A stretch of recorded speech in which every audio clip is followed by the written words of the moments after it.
Yes. People ask me that all the time. I say, I named my book Your Leadership Legacy. So what does legacy mean to you? And to me, it's a two-part thing. It's like you said, it is part of what you actually do, because in the real world, results do matter. So about 20%, I would say, is what you actually did as a leader in your organization, where you took them, all the things that you were responsible for. The problem, if you tie all your legacy to that, is when the next boss comes in, the next leader comes in and changes everything, there goes your legacy. So a small part of that. The biggest part is the people you leave behind, the impact you made on other people. And in my opinion, it's, as a leader, it's those next generation of leaders that you produce, who then produce the next generation of leaders and the next generation of leaders. Because I really do believe that quote that Master Sergeant David Powell said to me one time, great leadership handed down from generation to generation is what develops great nations. And the most powerful part of that quote is you can take that word nations and you can substitute anything you want out of that. Family, business, hospital, food bank, whatever, it doesn't matter. It doesn't change the power of that at all, because we all need good leadership. This is the Play Your Position podcast, where we huddle up, call the plays, and inspire you to run your ball into the end zone. Are you ready to score more game-winning touchdowns in your life, business, and career? Then listen up, because it's game time, baby. Now, here's your host, Mary Lou Kaiser. Hello, Team PYP. Mary Lou Kaiser here. Welcome to today's episode of the Play Your Position podcast, where we talk about all things personal development, leadership skills, getting out in the world, and being the best of who you are here to be. Today is game day at PYP, which means if you've been listening for a while, you know I've got a great guest who's suited up, ready to take the field. He's going to set the stage here in a minute for what his leadership journey has been like. But first, Oak, are you ready for kickoff? Absolutely. I have been looking forward to this, being a guest on your show, and I'm sure it will not disappoint. Yeah, I've been looking forward to it too. You're quite an accomplished person and also have such a great message. So team, I want to share some details about Lieutenant Colonel Oakland McCulloch, who goes by Oak, which is a really cool name. He has lived his life by this motto: today's leaders have a responsibility to inspire the leaders of tomorrow. Throughout his decorated 23-year career in the United States Army and various civilian jobs that followed, Oak has lived a life of servant leadership. In his new book, which I'm holding right here, Your Leadership Legacy, Becoming the Leader You Were Meant to Be, Oak shares common sense principles that every current and aspiring leader can use. Experiences from his childhood and adult careers frame the leadership legacy he has personally passed down to countless others. As Oak likes to say, great leadership handed down from generation to generation is what develops great nations. He lives with his wife in Daytona Beach, Florida, which is where he's coming to us from today. And Oak, with that stage set for you, let's have you tell us your story. When did you first get the call to leadership that has led you to doing the work you've done over your illustrious career? Set the tone for our conversation. Yeah, well, thanks, Mary Lou. So I guess my first leadership positions were probably in sports. I played baseball, basketball, football in high school and growing up. And I was always the captain of my team. So I got to learn a little bit about leadership there. And, I always tell people, leading your peers is the hardest thing you're ever going to do. If you can lead your peers, you can lead anybody. And then I was a student government president and an officer in a bunch of different clubs in high school. So that's where I guess I got my first start. And I had a couple good people who influenced me. My basketball coach, Coach Terry Nidzwicki, who I still stay in contact with, was a great example of a servant leader. And I learned a lot of lessons from him. And my high school, surprisingly enough, my high school history teacher, who who was a Vietnam veteran, and I learned a lot from him. He was a servant leader, and stayed in contact with him for many years. And unfortunately, he just died last month. But lots of good lessons and lots of good examples growing up that got me started on the right path. Okay. Define servant leadership for us. What is that? Yeah, to me, that just means that you take care of the people that you have the privilege to lead. And it is a privilege to lead people. You know, I've had my hand in helping to commission over 580 young lieutenants for the United States Army and for this nation over the last 15 years. And I have told every single one of them the day they got commissioned, I said, it is not about you, and it's all about you. It's not about the privilege you get or the title you get or that you get better pay and you get to live in a nicer house and drive a nicer car. Let's face it, leaders get some of those things, and that's okay, as long as that's not the only reason you want to lead. If that's the only reason you want to lead, go do something else, because you're not going to be a good one. It is all about you and how you treat the people you have the privilege to lead and how you run the organization that you're leading, and to make it a better organization than when you got it. And that's, to me, what servant leadership is about. Right. That's nice.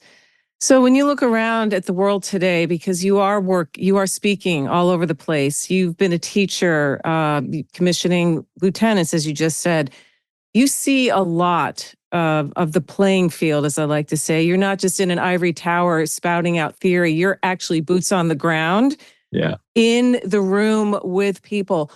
What are some of the challenges that leaders are facing today from what you've seen, Oak? Yeah, I think there's a lot of them out there, a lot of challenges. But I think one of the things that I'm seeing, unfortunately, is a lot of micromanaging from upper level leaders, and including in the military. I mean, it's across the board in all professions and at all levels, but certainly at the higher levels, I see a lot more micromanaging than intent, what I call intent leadership. You know, tell me what you want done, what you want it to look like, and then get out of my way. I see a lot of them with hands-on interference when they give projects, tasks, whatever to people. So I think that's one, and I think that is one of the worst things a leader can do, is micromanage people. I think the other challenge that I'm seeing and I'm hearing about is leaders are having a hard time with this younger generation. And you know, the theme that I'm getting, and the thing that I'm kind of figuring out, is that they just don't have a purpose right now. A lot of the younger generation, not all of them, there's some great ones out there. I'm not trying to bash the younger generation, but there are a lot of them out there that just don't have a sense of purpose right now, and they just seem kind of lost. Those two challenges are interesting. I'd like to have you dive deeper into both. Let's start with the micromanaging. What is your sense about what's the root of that? Why is there an increase in micromanagement when there's so much information out there about agency and efficacy? And that's the mark of a real leader, is giving people a task and then go do it, right? And hands off. And yet you're seeing a rise in the hands are in the pie, messing around with the recipe. Well, and then, you know, there's a couple huge problems with that. One, if you're doing that, then you're not, as the leader, you're not looking forward. You're not looking out at things coming. So you get blindsided by things, and that just causes that circle just to keep going around and around and around. So I think part of the problem is that as things get tighter, as promotions get tighter, as business gets tougher, people are more and more afraid of somebody making a mistake. Oh, wow. Yeah. And so they think they have to be involved in everything to make sure that mistakes don't happen. And I'm here to tell you, mistakes are still going to happen. It's called life. Nobody is perfect. I don't care who you are. So you're not helping anybody by that. And I talk about the evil of micromanaging, because I do think it's evil. And here's why. Because when you micromanage somebody, you have cheated them out of that experience.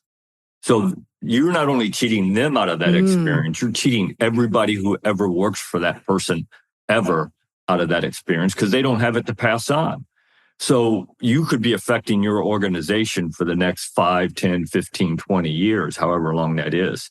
And I had a boss that retired, a 4-star general, and he used to tell me, "Oak, leadership is on a scale. On this end of the scale, you have that authoritarian micromanaging, do it exactly as I tell you to do it." And nobody likes to work for that person. We've all worked there, and it's horrible.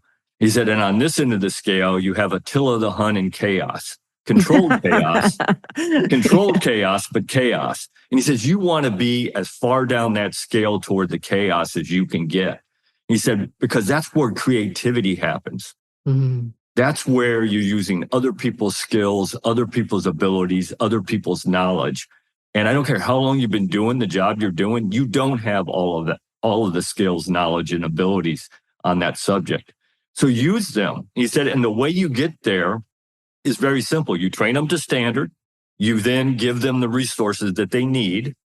You tell them exactly what you want, a big picture of what you want at the end. And then you give them the authority to make it happen. And then you get out of their way. And the analogy I always use there, because they're not going to do it the exact same way you would have done it, but who cares as long as they give you what you wanted. And the analogy I always use is 7 plus 2 is 9. But so is 5 plus 4 and 6 plus 3 and 8 plus 1. How do you care how you got to 9? Just get me to 9. Right. Okay. Really nice analogy. And I think in that sequence of that you were taught that framework, giving people the authority is probably the hardest part. Because you talked about fear. I'm going to make a mistake, or it's going to look bad on me. If they mess up, I'm on the hook. Well, guess what? That's part of being a leader. You don't get to pick and choose what you take responsibility for. Sorry. No, and you don't get just the highlight reel. No. You don't get the highlight reel only. And then how about and I agree with you. We don't want to do a broad brushstroke across the younger generation, certainly, because they are bringing so much to the table. And yet, I think what you're seeing is accurate, that there collectively there seems to be a lack of purpose. And I wonder, what do you think? What do you attribute that to? Let's dig down, 2 or 3 levels to what is the root cause of this aimlessness, this lack of purpose, this feeling of apathy that does exist. Yeah, I think there's a couple things, at least in my opinion. I think number one, I think that, and I call them lawnmower parents. Used to call them helicopter parents, but that's I haven't heard about lawnmower parents. Okay. Helicopter parents used to just hover over everybody and try to guide them and whatever. Lawnmower parents, in my opinion, which is what I'm seeing and I've seen in the last 12 years recruiting for Army ROTC, is these parents try to remove every obstacle, anything that could be in that child's path, and you are not doing them any favors. I mean, we would get young men and women who couldn't make a decision, who couldn't manage time, who couldn't do anything because they've never had to do it. The parents always did it for them. So I think that's number one. I think parents got to be a little more hands off. You still got to guide them. You still got to be the mentors. You still got to be the parents. But I got that. But you got to let them do some things that are on their own. Let them start exploring their abilities, their skills, and what they want to do with them. And I don't think that parents are doing that. A lot of parents aren't doing that right now. I think the other thing that's really a problem right now is just the situation that the world is in. They're looking out there and they're seeing things, their parents both are working a job, maybe 2 jobs, and they're still barely making it. Yeah. And, the world situation right now with everything, all the chaos that's going on, it probably has some effect on them. And then I think the last thing is this thing right here. I was just going to say, I was going to just hold up my phone. They spend so much time on this phone that they're losing out on some life skills, and now they're gaining some other ones. I got that. There's some there's pluses and minuses. I got it. Right. But I think the minus is on the amount of time that they spend on that thing is worse than the benefits they're getting out of it. Yeah. Yeah. And yet the phone is here. The internet is here. The world has and it's changed. not going away. No, it's not, because we've set up over the last 20 years or so a world that depends on these devices and the software that runs everything. And so that then begs the question, you and I grew up in a time when we didn't come of age with the internet or a phone in our pocket or with a lawnmower parent. Now, those lawnmower parents may have existed, but they were few and far between. That's right.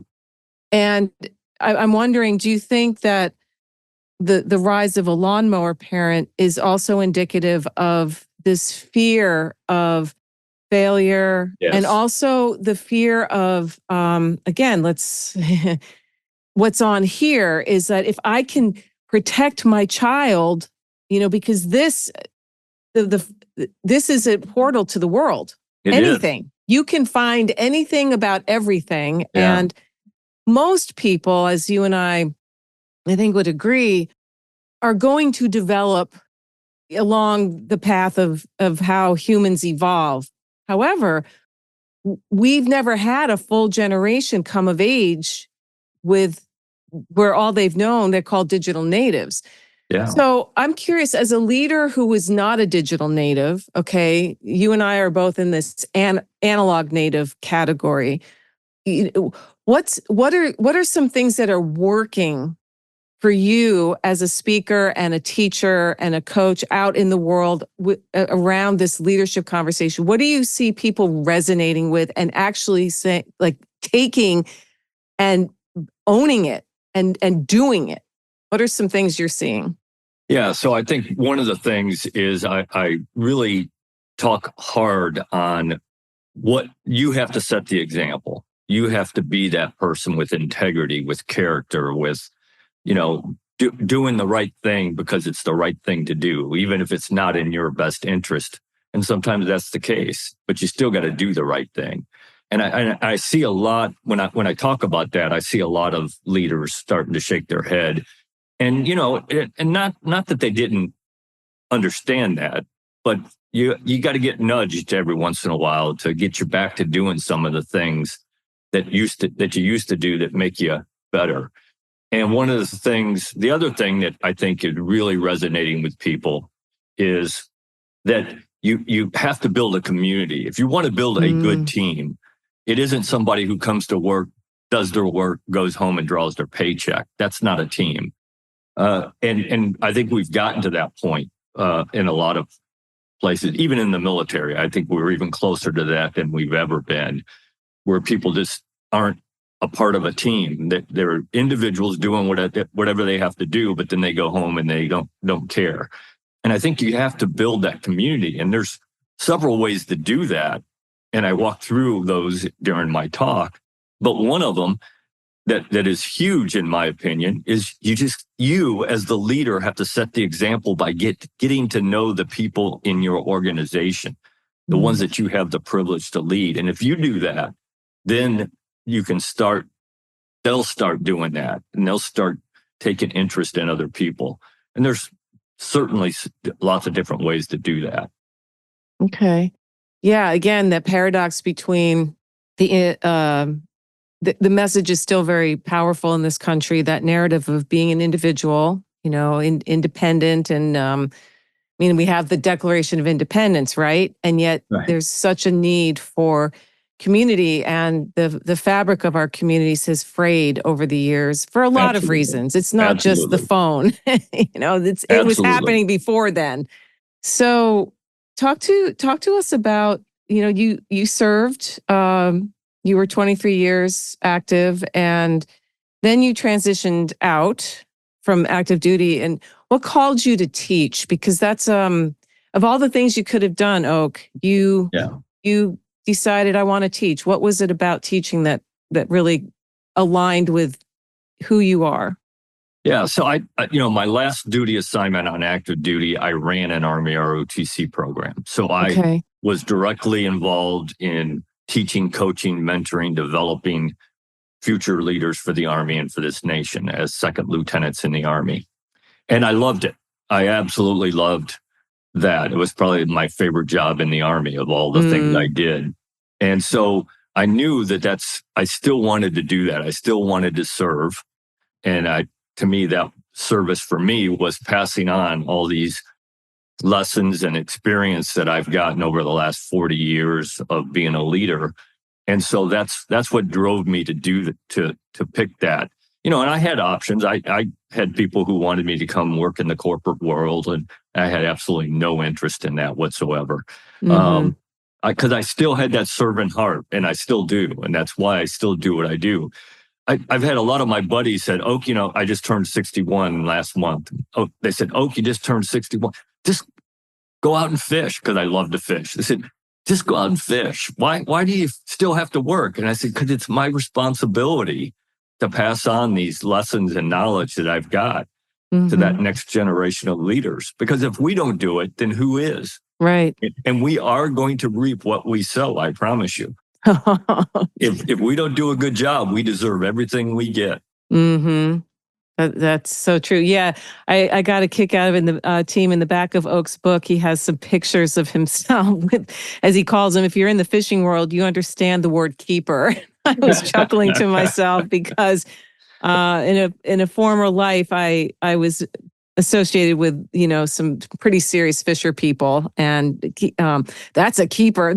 That was a popular phrase, especially with salmon and trout. So yeah, I agree with you, and I think a lot of listeners do as well. Is there's a growing awareness that there's a need for us to be passing on messages of hope, and leadership is certainly can be an umbrella of hope, because under that umbrella you have things like doing the right thing even if it doesn't serve you. You just said that. Showing up even when you don't feel like it, because you have to keep going, and that's something that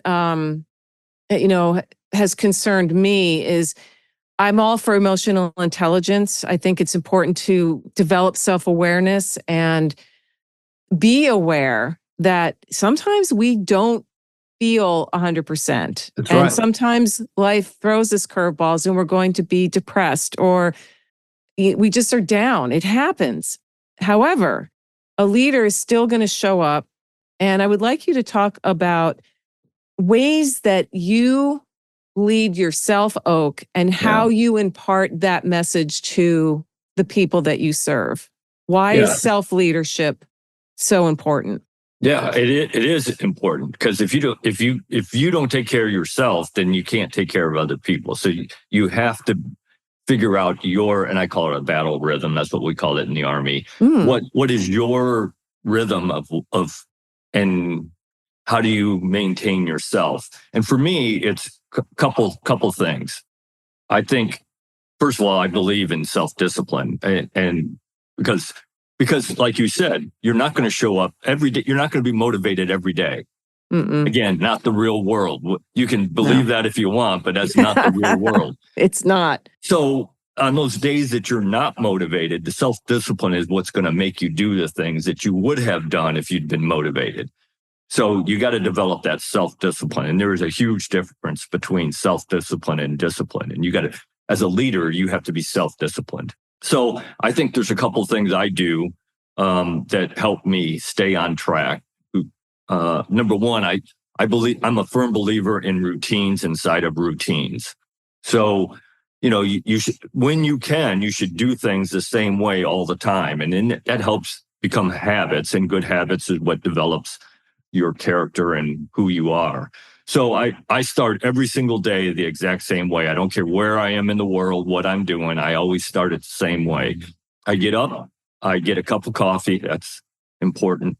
Then I listen to the daily mass. I read a couple chapters of the Bible. I do my daily prayers, and then I'm ready for the day to start. Whatever happens after that, and I've got a plan, but as I think it was Mike Tyson said, you can have a plan all you want, but when you step in that ring and somebody hits you in the nose, plans go out the window. So at least you start at least you start the same way and you're good. And I end my day the same way every single day, no matter where I am. I read a couple chapters of whatever book I'm reading. I write in my daily journal, because I've kept a daily journal since I was in about the 5th grade. Oh, wow. That's awesome. And then I do reflection. I reflect on what I did that day and how I could get better at it. Because, that old saying that you learn from experience, that's not true. You learn from the reflection of that experience. Oh, I like that framing.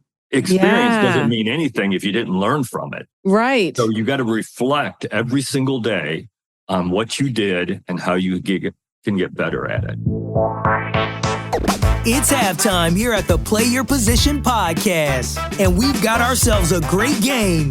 While you're up grabbing another snack and topping off your favorite beverage, make sure to subscribe to the show so you never miss another play. PYP is available on Apple Podcasts, Spotify, and wherever great podcasts can be found. Now, let's get back to the game. I love that reflection, the act of reflecting is what brings meaning to the experience or not. That's right. Right. And the fact that you've been a journaler, I love that affirmation. I'm right there with you. I have a routine as well. And I know a lot of Team PYP is big on some kind of formula that helps center them, whether it's that morning routine or the way that, some people end their day with a gratitude list, what little things. And it's amazing and I imagine you've experienced this, Oak, is when you take the time to actually be grateful for little things like the exchange you had at Starbucks, if you go to Starbucks, or the service you got at the restaurant you had was pleasant. We overlook those little things, but that little things add up. They do. They really do. One of the things that I'm adamant about, that I've taught as many people as I can, and I still do, is I say your goal every day should be to go out and find one person and make a positive impact on that person. As a leader, you are going to impact people every single day. I promise you. Why not make a conscious decision to make a positive difference?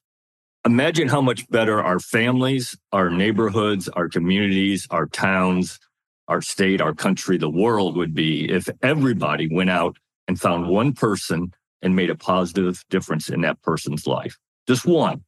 Yeah. So that makes me think of something that I've noticed. And again, it's one of these tensions that exist in the world today.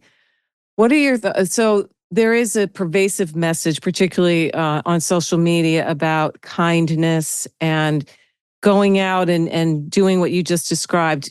One person make a difference in a small way, somehow. Yeah. And yet, the rampant proliferation of meanness and bullying and attacking and I call it, that behind the key, I'm hiding behind my keyboard and just raging at something that somebody sees. How do you address that with your audiences? Because it is a reality. It is. And it's affecting us. It is. And I always, when I talk about this, I always say, at what point in this country did we get to the point where if I disagree with you, I have to hate you? Right. I mean, that was not the case before. It is now. In fact, this country, a republic, demands that we disagree with each other and have debate. I mean, there's nothing wrong with that. And that's the America I defended for 23 years of my life, is that you have a right to say what you want to say. And at some point, I'm going to disagree with you, and that's okay. Then we just need to be adults enough to come together and say, okay, why do you believe that way? And then maybe we can come to an understanding, maybe not agree with each other, but at least come to an understanding that we can live with. One of the things, and you're absolutely right, people say things on social media that they would never say to your face, ever. Right, ever. And we definitely have to figure out a way to get around that. But one of the things that I always tell people is, remember this. Every time you say something, whether it's verbal or written or however you communicate it, it can never be unsaid. It can never be undone. And that's somebody asked me, I've been married for 37 years, happily married for 37 years. And one of my students one time asked me, so what's the secret? I said, be careful what you say. Think about what you're going to say before you say it, because it can never be said unsaid. And so that's one of the things I try to pass on is you don't have to respond right away. Just take a few minutes, figure out what you want to say, and in a way that isn't confrontational and isn't negative. You can still disagree with somebody. Right. It doesn't have to be in a negative way. That's my advice. But we got to do something because this is out of control. Right. And I mean, one of the things you stand for is you're spreading a message of, your category is leadership. And within that is these kinds of topics, such as learn to agree to disagree, because at the foundation of living in this country, that is the point. We're not here to all skip around and agree with each other. That's right. How We're boring. not going to. That's not the real world. That's not the law. That's not universal law. There's the law of polarity, which to have a front, you have to have a back. To have an agreement, you have to have a disagreement.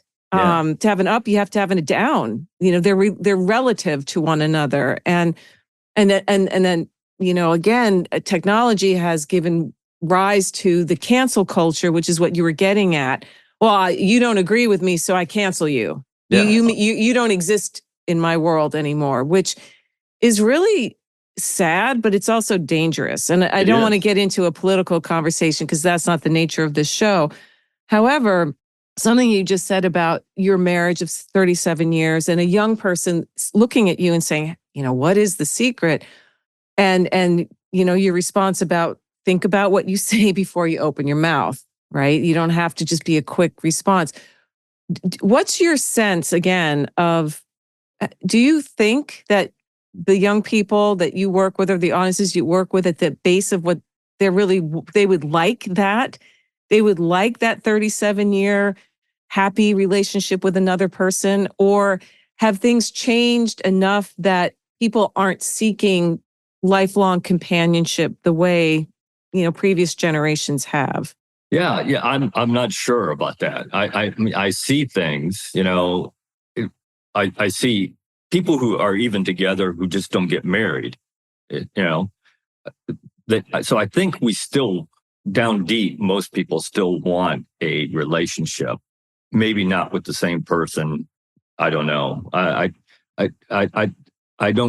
really haven't looked into that enough, but I think that down deep, humans want that relationship. We want to be accepted. We want to have that ability to interact with somebody. And I hope that that's not the case. I hope it's not that they decide that that's not what they want. I hope that is what they want, to be with one person for life. But as we see in this world, in this country, 50-something% of all marriages, probably even greater than that now, end in a divorce. So I don't know. Yeah, that's another one of those threads in the fabric that have unraveled. And there's not just a cause. No. There are a lot of variables that go into this formula and impact. And I was just curious because I wondered, how much you talk about your marriage as in reference to being a leader.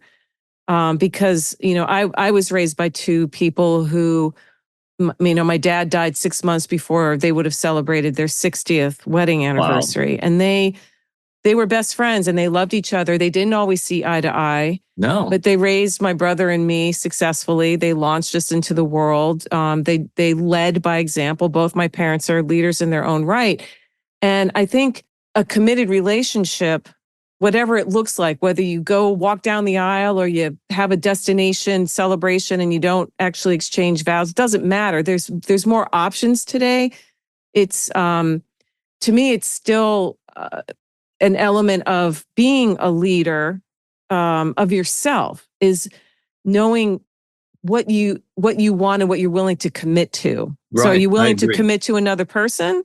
Are you willing to commit to a career path or an A entrepreneurial family. venture, a family, a Yeah. community?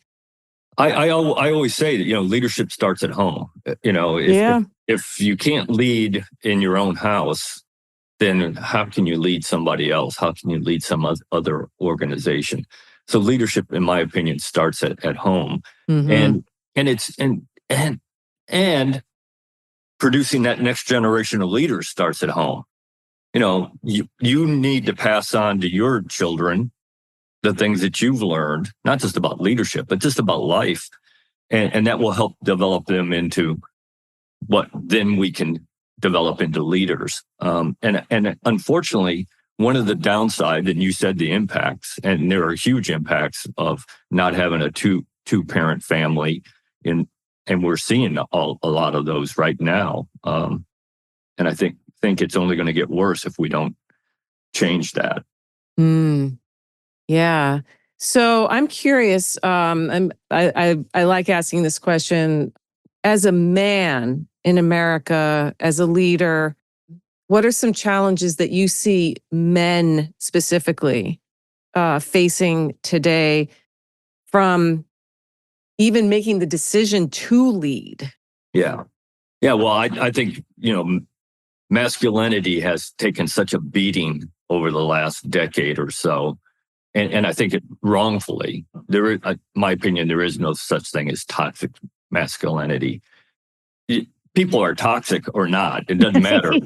Yeah. I know plenty of females who are toxic. Oh, yeah. So don't tell me that masculinity is toxic.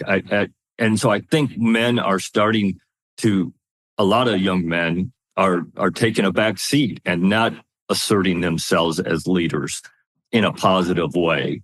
So I think that has hurt this younger generation of males in this country. Yeah, and I'm gonna, as a female, I think it's hurting women as well, young It women, is. My because wife will tell you that all the time. yeah, nobody knows what to do anymore for fear of some kind of repercussion. Yeah. Hold the door open for somebody, or I still do all that stuff. And if somebody doesn't like me for that, then that's sorry, I can't help you.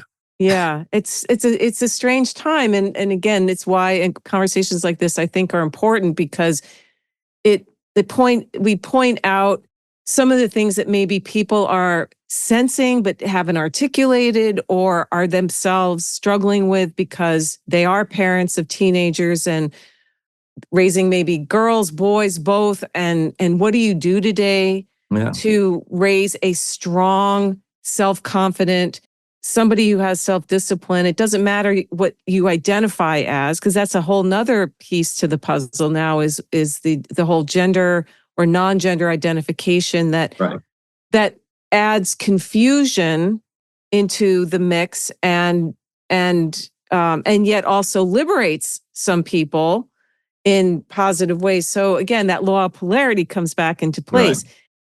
So what is your, over the next, let's say the next couple of years, Oak, what do you hope to accomplish with the work you're doing as a speaker? You go around and you speak to a lot of audiences. I mean, is there something very specific that you have in your radar that you're hoping to achieve or at least do? Yes. So I want to help the current leaders to become better leaders, because I think, again, I don't care how long you've been doing this, you can always get better. And if you don't think you can, go do something else. You're done. My book, I wrote it specifically when I thought I was writing it. I thought I was writing it for young, aspiring leaders. And I did. And if you look at the reviews on Amazon, I think I hit that. Mm-hmm.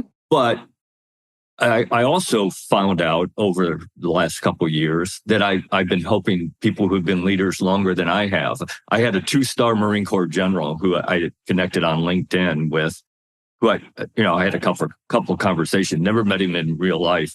He bought my book and he read it, and he said to me, he said, Oak, I didn't learn a whole lot of new things. I learned a few new techniques, But what I really took out of your book was as I was reading along, I'd come across something and I'd say to myself, I used to do that really well, and I don't do that so well anymore. Maybe I need to get back to doing that.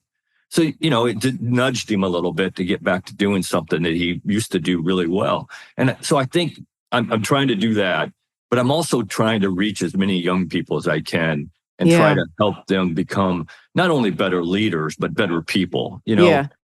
I'm a firm believer that part of our job as parents, as adults, as leaders, is to help develop this next generation of leaders, not only as leaders, but as better people.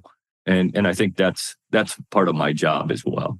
Yeah, I love that. And it's interesting that you said that about, because I was reading through your book and some similar, I hadn't articulated that way. A lot of what you do write about is things I already know intellectually because I've been in leadership roles for as long as I have. But I found I really like all the quotes you included by various people. There was one, did I dog ear it? You have a lot of great quotes in here, but you also just have, great principles like never stop learning. Leaders are always learning. You started our conversation today with that paradox. It's not about you and it's all about you, right? And I think you got to take some time to wrap your head around that, right? Yeah, you do. And to me, the strength of a statement like that is what comes out of it. It's that thing above those two tensions. That's the space, and that's the space you operate in. Yeah, because and you have to remind yourself of that every once in a while. Because, let's face it, as a leader, or certainly as a senior leader, then you start getting people who are treating you in certain ways. And it goes to your head. We're all human. We all have egos. Yes, we do. Anybody who tells you they don't have an ego is lying to you. Yeah. And we want people to have an ego. That's not a bad thing. No. Ego is what drives us to be successful. What drives us to be the best at what we want to do. But certainly as a leader, you got to learn when and how to put that ego aside and remember what your main purpose is. And that's to take care of the people you have a privilege to lead. Yes. I want to point out one of the things that you included. Let me see if I can hold it up to the camera. Because I have the blurry background on. It's this little card. It's a little laminated card, which I really liked. You could carry it in your wallet or your pocket, your leadership legacy. And I'm a big proponent. One of my beliefs is that we're not here to leave a legacy. We're here to live a legacy, which is going to leave one automatically.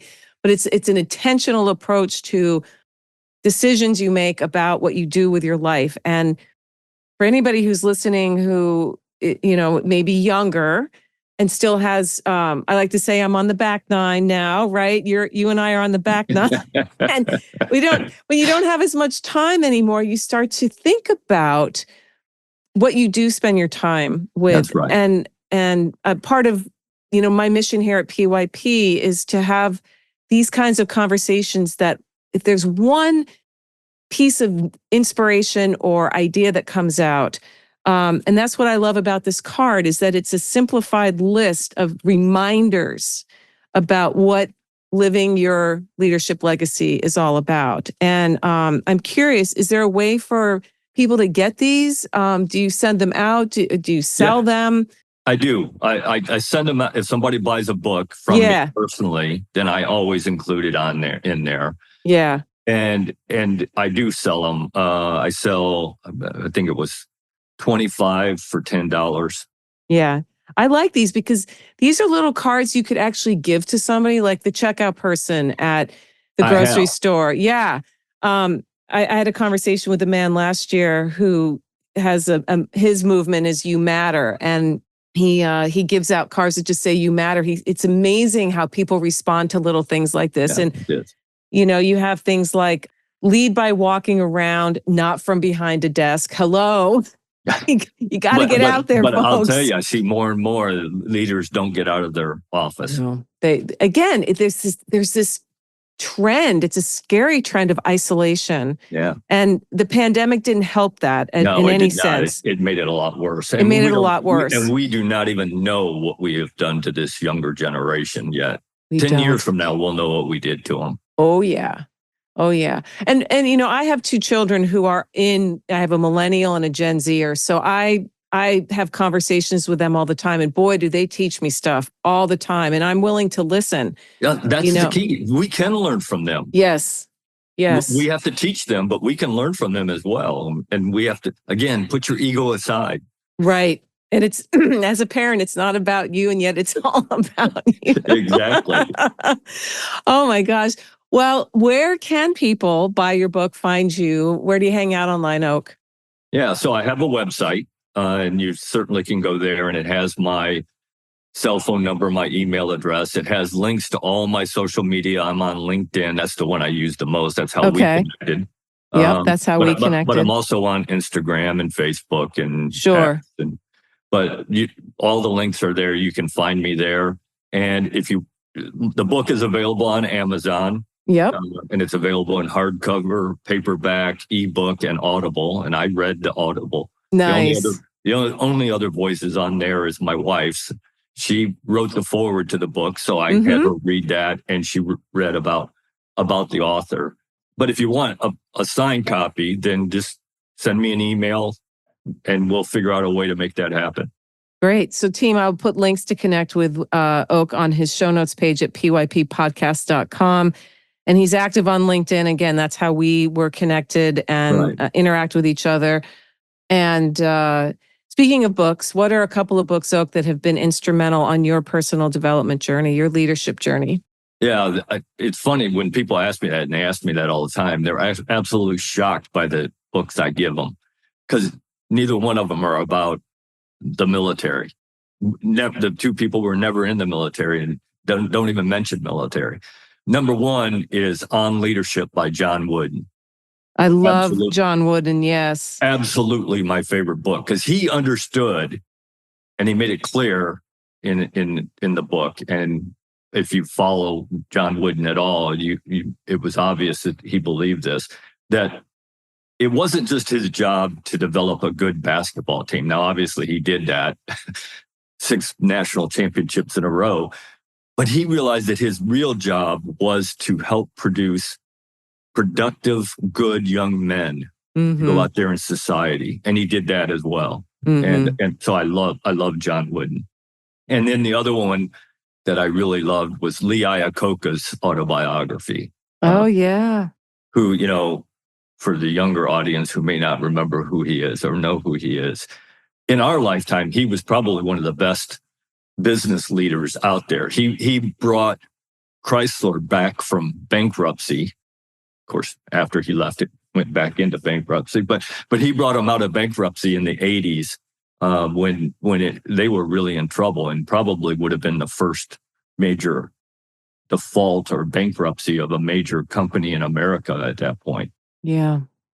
Yeah, Lee Iacocca was definitely a fixture in the business world and for many years. And I think it's important that lessons, I just saw in the news last night that the heads of all the big social platforms are now in front of Congress being challenged, and all the parents who have lost children to their own hand because of bullying. Yeah. And there has to be accountability. That's a piece we touched on a little bit with self-discipline. But if there isn't accountability and people are left to run wild without any checks and balances, we're in trouble. Yeah. And we could spend a whole hour talking about accountability. Sure, and I don't see it in this country right now. No, it's missing. Senior leaders in all professions and at all levels, I don't see accountability at all. And it goes back to that. You don't get to pick and choose. You are responsible for everything that does or doesn't happen in your organization. You can't say, "Oh, I'm going to take accountability for the good things, but not the bad things." Right. Sorry, that's not being a leader. Yeah, and it's there's a book you're probably familiar with that was put out by the Arbinger Institute, Leadership and Self-Deception. Yes. Yeah, that's a biggie. So Okay, so the links to these books, team, I will also put on Oak's show notes page in case you're interested. And to wrap things up today, first, I just want to say this has been an awesome conversation. I want to thank you for your time, but I want to give you the last word, Oak. What do you want your leadership legacy to be? Yes. People ask me that all the time. And I say, I named my book, Your Leadership Legacy. So what does legacy mean to you? And to me, it's a two-part thing. It's like you said, it is part of what you actually do because in the real world, results do matter. So about 20%, I would say, is what you actually did as a leader in your organization, where you took them, all the things that you were responsible for. The problem, if you tie all your legacy to that, is when the next boss comes in, the next leader comes in and changes everything, there goes your legacy. So a small part of that. The biggest part is the people you leave behind, the impact you made on other people. And in my opinion, it's, as a leader, it's those next generation of leaders that you produce, who then produce the next generation of leaders and the next generation of leaders. Because I really do believe that quote that Master Sergeant David Powell said to me one time, great leadership handed down from generation to generation is what develops great nations. And the most powerful part of that quote is you can take that word nations and you can substitute anything you want out of that. Family, business, hospital, food bank, whatever, it doesn't matter. Doesn't change the power of that at all, because we all need good leadership. We all need good leadership. Thank you, Oak. Amazing. Thanks for having me on, Mary Lou. This has been fantastic. Hey team, Mary Lou here. Who's number one in football changes from year to year. Fashion trends come and go, same with musical tastes. But leadership skills, they never go out of style. In fact, these days, leadership is an essential survival skill for a world that demands more from us than ever before. To succeed these days, you need to know how to show up for yourself so that you can then do the work you love with people you like the way you want. The Play Your Position Leadership Playbook helps you do this, and it's free. Go to pyppodcast.com to download your copy today. If being more successful this year, next year, in the 21st century is on your to-do list, get your copy of the Play Your Position Leadership Playbook now. pyppodcast.com. It's at the top of the page. You can't miss it. That's pyppodcast.com, and start being more of the leader you are meant to be today. This podcast was produced by Daniel Romeros. Show notes for this episode can be found over at pyppodcast.com. I'm Mary Lou Kaiser. Thanks for listening. Here at the Play Your Position podcast, we believe that the road to self-mastery and a life well lived starts with answering the call to leadership. That's when the fun really begins. Send this episode to any friends who might need to hear the inspiration and ideas you heard today. And feel free to rate and review us on your favorite podcast platform.